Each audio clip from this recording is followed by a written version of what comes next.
12 जून 2025 दोपहर के 1:40 पर यह दुखद खबर आती है कि अहमदाबाद से लंदन जाने वाली एयरप्लेन अहमदाबाद के सरदार वल्लभ भाई पटेल एयरपोर्ट पर दुर्घटनाग्रस्त हो गई। प्लेन में सवार 242 लोगों में से 241 और कुल 265 लोगों की आकस्मिक मौत हो जाती। तो आखिर प्लेन क्रैश क्यों हुआ, इसके पीछे वजह क्या थी? अहमदाबाद से आज दोपहर 1:38 पर एक विमान एयर इंडिया की एक फ्लाइट अहमदाबाद से लंदन के लिए टेक ऑफ करती।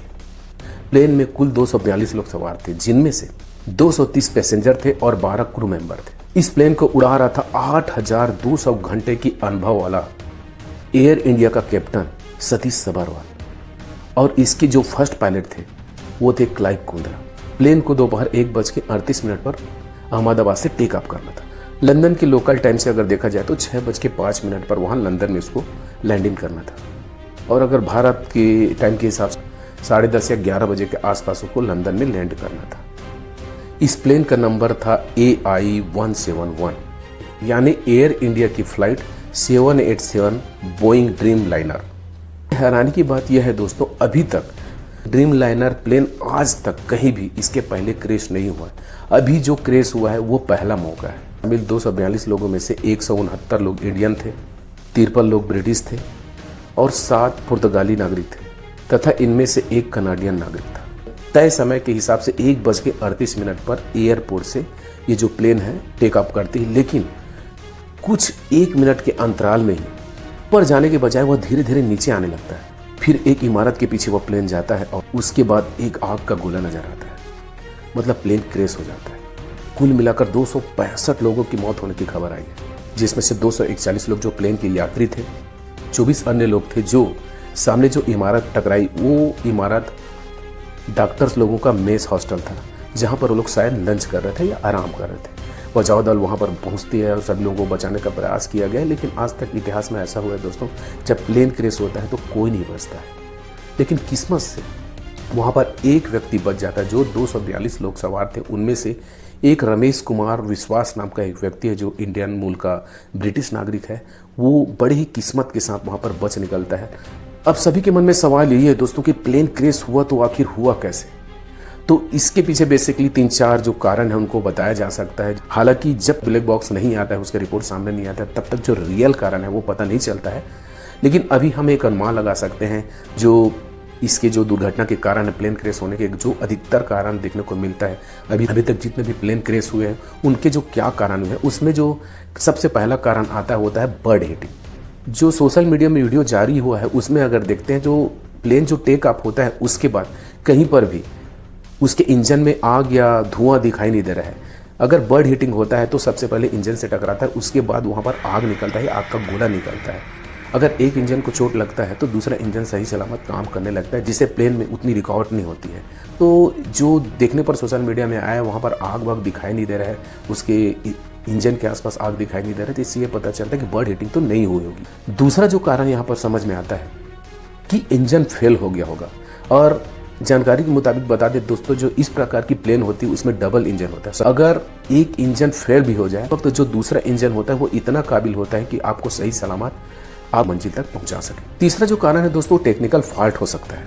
प्लेन में कुछ ऐसा डिफेक्ट हो जो पायलट को उस समय तक नहीं समझ में आया हो और जिसकी वजह से अचानक पायलट को लगा कि वह उसमें अपना कंट्रोल खो रहा है, उसमें कंट्रोल रखना मुश्किल हो गया और शायद प्लेन क्रैश हो सकता है।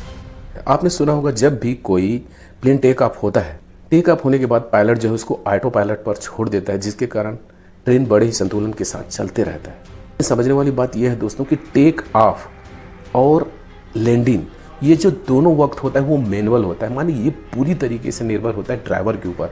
टेक ऑफ के दौरान कैसे उनको संतुलन बनाना है और लैंडिंग के समय कैसे संतुलन बनाना है, ये दोनों मैनुअल होता है। इस कारण पूरी जिम्मेदारी यहाँ पर ड्राइवर का होता है और ये जो समय होता है बहुत ही नाजुक होता है, क्योंकि टेक ऑफ करते समय और लैंडिंग करते समय कुछ ऐसे पल होते हैं जहाँ पर आपको सेकंडों में तय करना पड़ता है कि क्या करना है, क्योंकि समझना पड़ता है कि रनवे का मौसम कैसा है, प्लेन की स्पीड कितनी है, रनवे पर कितनी स्पीड रखनी है, कितनी स्पीड के साथ आपको लैंडिंग करना है। ये सब जानकारी आपको मल्टी सेकंड में निर्णय लेने पड़ते हैं। यहाँ पर पायलट का अनुभव ही काम आता है। और अभी तक जो जानकारी मिली है, जो पायलट थे वे 8,200 घंटे के अनुभवी थे, उनसे इस प्रकार से गलती होना, मानवीय गलती होना, ये तो नामुमकिन लग रहा है। लेकिन ये तो समय ही बताएगा दोस्तों, जब ब्लैक बॉक्स का निर्णय आएगा उसके बाद ही समझ में आएगा कि क्लियर क्या चीज़ है, किस कारण से यह दुर्घटना हुई, किस कारण से यह प्लेन क्रैश हुआ।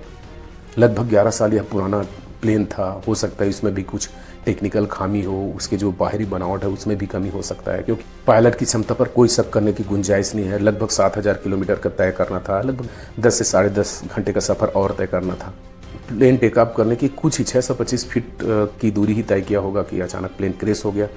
और इस बीच सुमित सब्रवाल ने बाकायदा मेडे का ऐलान किया था, मतलब एटीसी एयर ट्रैफिक कंट्रोल को उन्होंने कहा था, उनको एहसास हो गया था कि कहीं ना कहीं टेक्निकल फॉल्ट आया है जिसके कारण प्लेन पे उनका कंट्रोल खो गया है। मेडे मतलब प्लेन में जब कोई पायलट के द्वारा मेडे डिक्लेयर किया जाता है उसके मतलब होता है बिल्कुल इमरजेंसी की हालत है, अब शायद लास्ट ऑप्शन बचा रहता है। अब जो भी कारण है दोस्तों, वो ब्लैक बॉक्स के आने के बाद ही कारण का पता चलेगा।